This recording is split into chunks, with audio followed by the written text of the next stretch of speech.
Amigos de Radio Imán, pues estamos aquí en el Museo del Juguete Antiguo México, pues precisamente con quien encabeza todo este proyecto, el arquitecto. Roberto Shimizu, padre, mi hijo es el Junior, sí. Yo nací aquí en Niño Perdido, aquí en este mismo sitio, en 1945. Y mi afición por la lucha libre empieza porque en 1950, 51, 52 llega, diríamos, hay una pequeña explosión de lo que era Televicentro y llegan los dos primeros programas deportivos de la televisión, ¿no? El primero como para adultos, Los Toros, los domingos por la tarde, y para los niños llegó el programa de la lucha libre los domingos, los viernes por la noche. Estos programas de la lucha libre eran un acontecimiento en todas las colonias populares y no solo populares, en todo México, y más que en todo México, en el Distrito Federal, en ciertas zonas, ¿no? Porque había zonas donde la señal de Televicentro ya no llegaba, ¿no? Por ejemplo, San Ángel o Contreras. La Mancha, diríamos, era muy pequeña, ¿no? Y nosotros, como es muy cerca, vecino aquí de nosotros, la Televicentro, y que se origina de la XCW, ¿no? Aquí en Ayuntamiento, también muy cerca. Entonces ese programa fue emocionante, había otro, pero era intermedio y no era para niños prácticamente, que era el box, ¿no? Y es la época de las grandes figuras del boxeo, tremendas figuras y encabezándolas, pues por supuesto que José Toluco López, ¿no?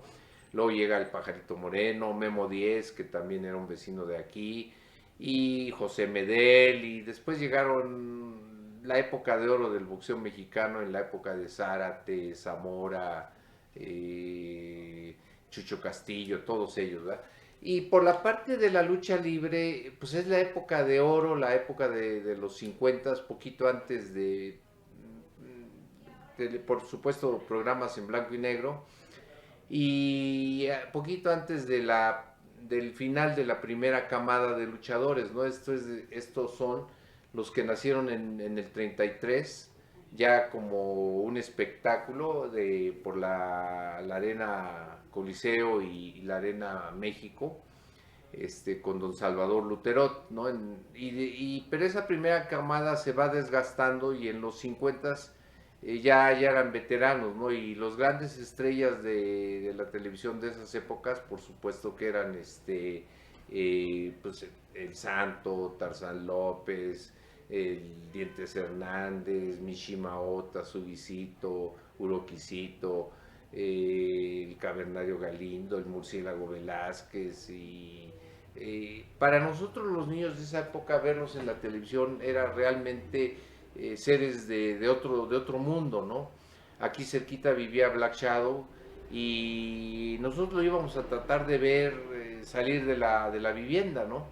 Aquí cerca de la glorieta del tío Sam, nunca pudimos verlo, y además eran seres que hasta para verlos era detrás de un poste o detrás de un carro, ¿no?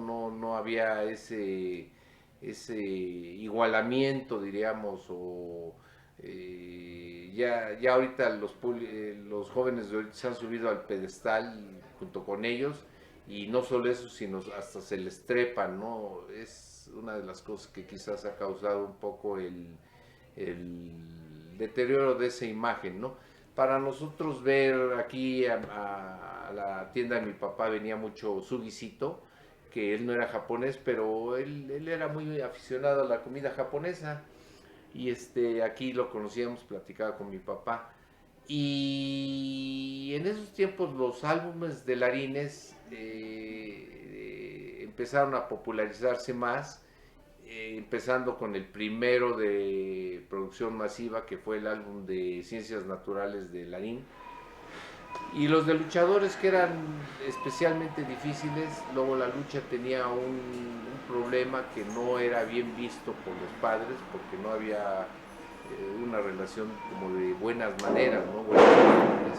y se empezó un poco a deteriorar cuando llegaron las luchas de mujeres y las luchas de los enanitos, y luego vino también las luchas contra supuestos extranjeros y auténticos extranjeros, ¿no? Entonces empezaron los periodicazos, los retos, y bueno, pues como es un deporte de contacto, familias consideradas de buenos modales no les gustaba mucho, y ocasionó que la televisión se prohibiera la lucha libre, ¿no? Además, los niños trataban de hacer piruetas que eran imposibles de lograr, ¿no? El más famoso de ellos era el famoso Santo Santo, ¿no? Que decían que volaba, ¿no? Y así lo veían. El Gorilita Flores, que se echaba unos topes desde arriba del poste hasta el tope atómico famoso, ¿no?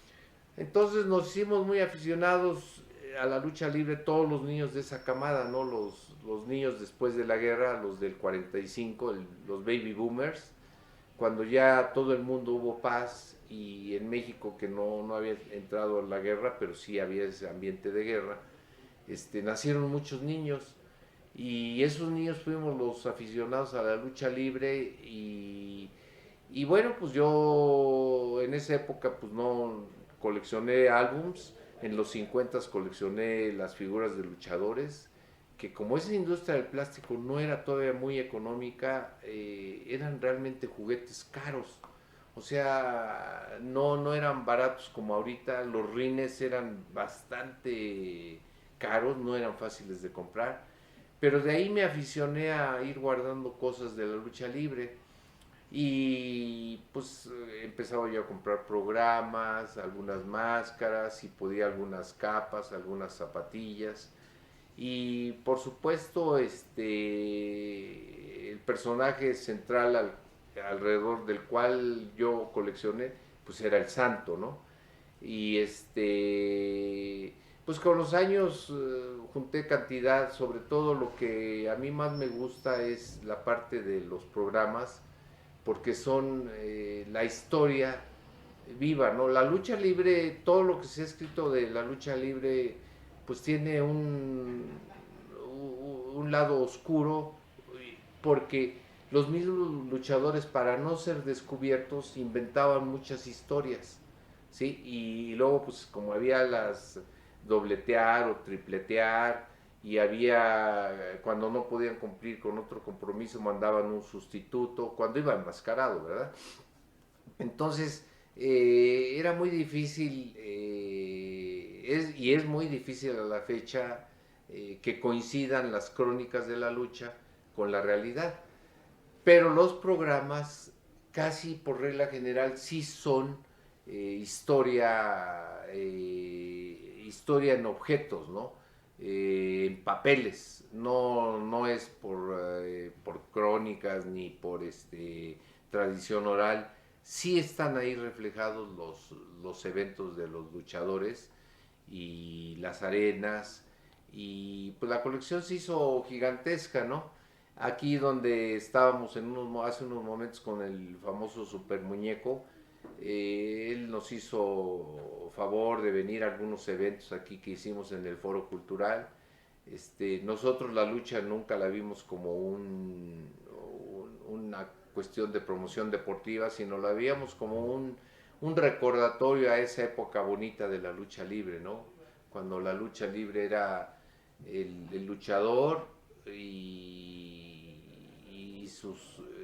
sus llaves de lucha solito, ¿no? No había tanta parafernalia como las edecanes, el humo, los rayos, el sonido, las luces. No, eran dos personas enfrentándose entre ellos, ¿no? Casi la mayoría de esa lucha a ras de lona. Y después pues ya llega la época moderna, con artistas prácticamente sobre las cuerdas, ¿no? Pues vamos a decir algo de Fishman, bueno, no tanto Fishman, ¿no? Pero el mismo Super Muñeco, Octagón, y pues toda esa época yo la coleccioné, ¿no? Guardé casi de todo y prácticamente yo dejé de coleccionar cuando llegó la tercera camada, diríamos, ¿no? Ya la lucha libre moderna. Pues yo llegué hasta, diríamos, Enrique Vera, el Perro Aguayo, Fishman, pues las grandes figuras bueno, que luchaban mucho en el toreo y en el Palacio de los Deportes, ¿no? Pero la colección que estamos exhibiendo ahorita pues es una mínima parte del acervo que tenemos. Poco a poco lo trataremos de ir cambiando y también incluye el gran y el mejor argumentista o caricaturista o hablándole con respeto, entre comillas, monero o comiquero, que es José G. Cruz, ¿no? José Guadalupe Cruz, que ha sido el máximo y el más grande argumentista y que creo mucho, cooperó muchísimo a la creación o al mito del personaje del Santo, ¿verdad?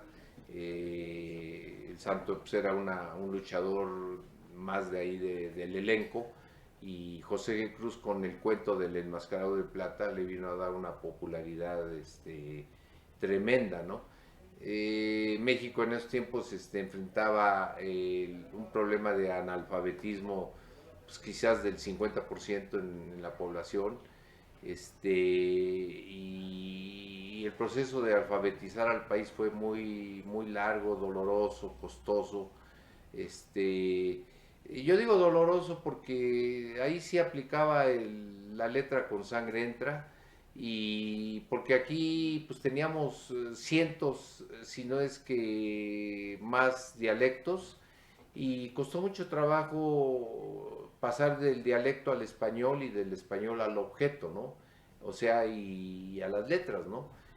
Quizás muchos pobladores que vivían así en la sierra no conocían el concepto, diríamos, de puerta o de radio, ¿verdad? Y entonces había que enseñarles que era un radio, o que era una puerta, o que era una mesa, o que era una silla, ¿no?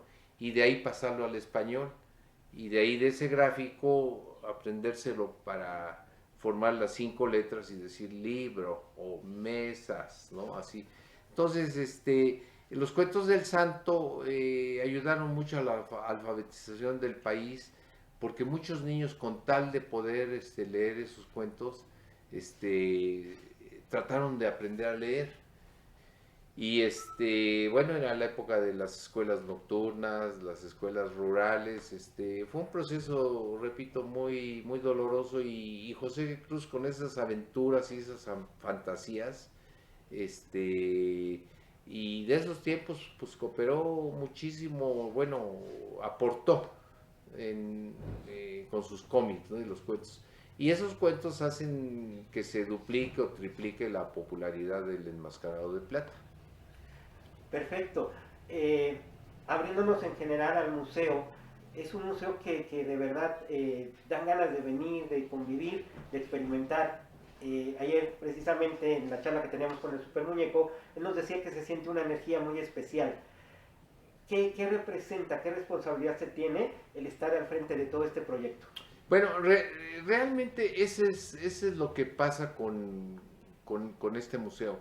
Lo que pasa es que cualquier programa que está aquí tiene una energía tremenda, ¿no? Porque viene desde la formación del programa, luego la impresión y luego el luchador que lo guardó, ¿no? Porque todos sabemos que el programa no lo dan en la taquilla, ¿no? Cuando uno va al boleto, sino que se lo dan ahí en los puestos de ahí afuera al comprar los cigarros o los cacahuates o las pepitas.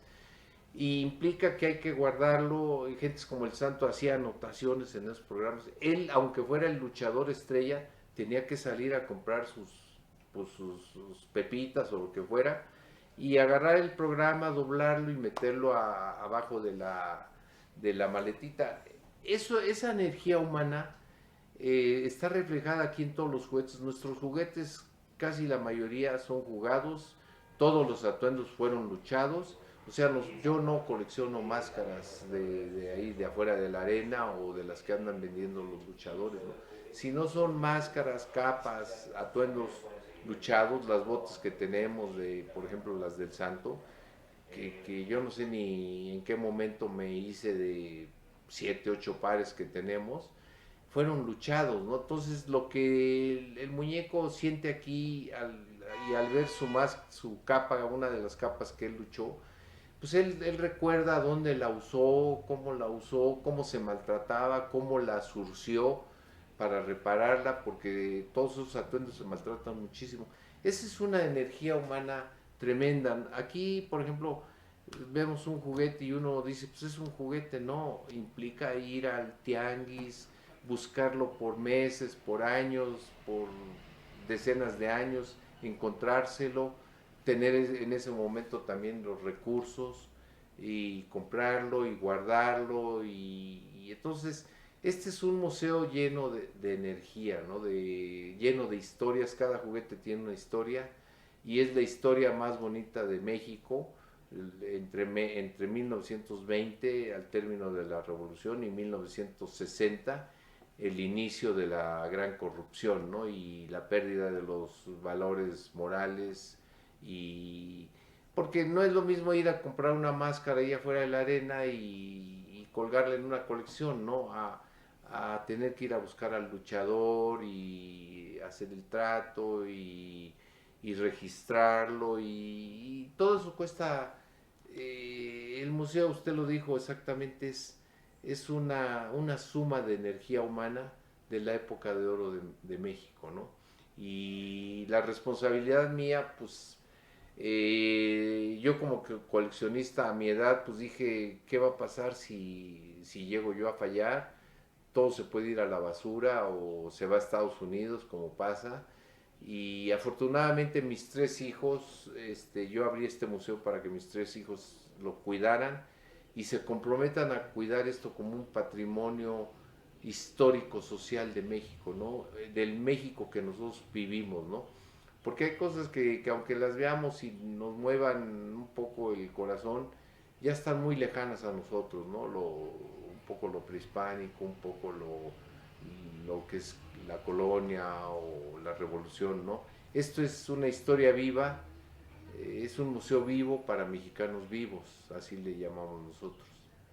Perfecto. ¿Qué le parece si hacemos la invitación para que la gente asista? Me parece que también tienen otros eventos, no solamente es el museo, tienen talleres, tienen otras actividades.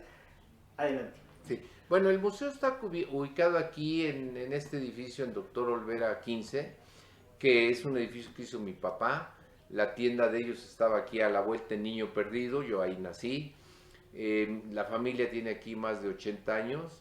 Entonces, para mi papá y para mí y para mis hijos, el poder estar en esta colonia es un privilegio, es un orgullo y es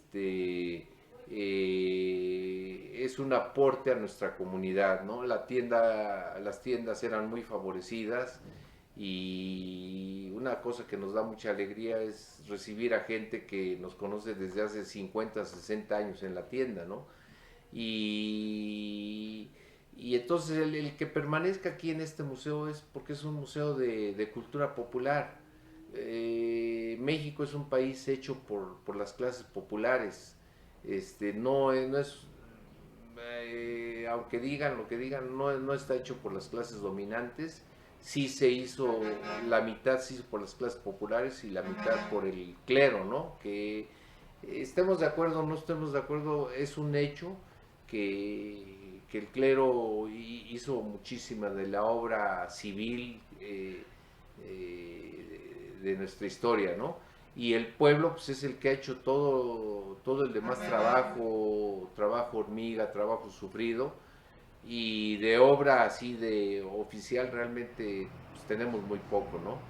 Y entonces están invitados, nosotros aquí tenemos muchos eventos de corte comunitario y por ejemplo ayer mismo hicimos una noche de astronomía de la Sociedad Astronómica que dirige Alejandro Fara, trajimos aquí 6 telescopios y hubo una observación de la luna, ¿no?